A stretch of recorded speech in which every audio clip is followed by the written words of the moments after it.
trying to talk in the mic, but I have a special guest that I'd like to introduce you to.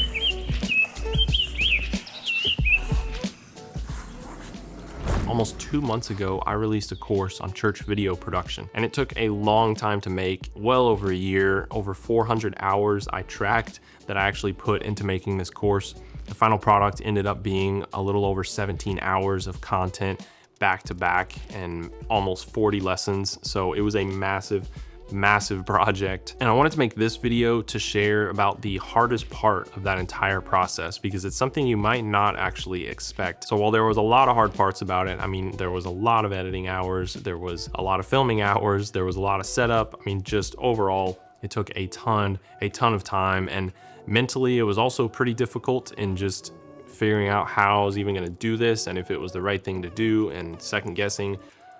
I could go on and on. There's a lot of hard parts about it, but the hardest part about it was something I didn't expect going into it. It was actually the fear of saying something wrong or leaving something out. Because the hardest part mentally that I encountered multiple times throughout the whole process of making a course is just the thought in my mind of like, is this enough information? Is it too much? Is this gonna be valuable to people? So really what this is just imposter syndrome. It's really just second guessing, like, I don't even know if I can teach this because I barely know how to do this. I've barely used a booklight. I mean, who am I to sit here and explain like what it is and show it? On a whole nother note, there's a lot of things I learned while making the course as I'm teaching these things that I didn't actually know before. So there's obviously a whole learning process that goes around making a course and teaching other people the things that you know. A lot of the difficulty there was just feeling like maybe I'm leaving out this essential lighting thing. I'll give you a ton of examples. I talked a lot about grip equipment and stuff, which I didn't have a whole lot of experience with before going into this. I didn't even talk about combo stands. And then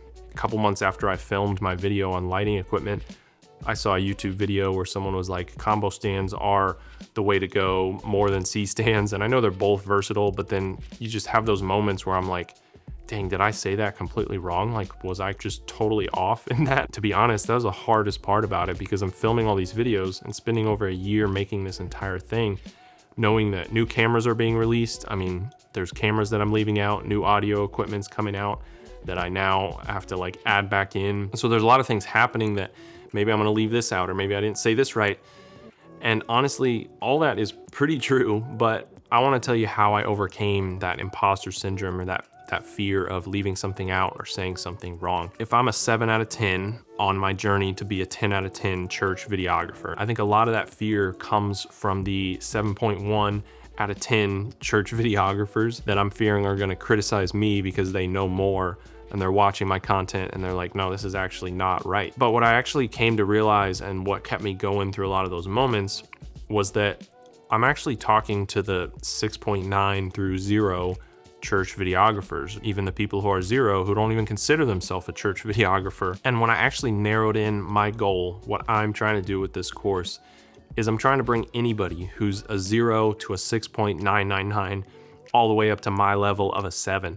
And I want to continue to add to that so that when I reach 7.1 and 7.2, I can take everybody else up to that level with me. And frankly, there's still value for the people who are the 7.1 to 10, because one, a lot of my market for this was those people who can now give something to people to train them to get up to a 7 and then a 7.1 in the future. But also the fact that a lot of those people who are higher up on the scale than me will probably take something away as well. So really all I'm trying to do is just pull people up to my level and continue to walk with them as we grow together. And if you're training people, which a lot of people in churches do, or if you're making YouTube videos, or if you're making a course or anything, the best encouragement that I can give to you is just to focus on bringing people up to where you are now. And then when you reach another level, focus on getting them there. So I hope that's encouraging to you if you're experiencing the same thing that I did.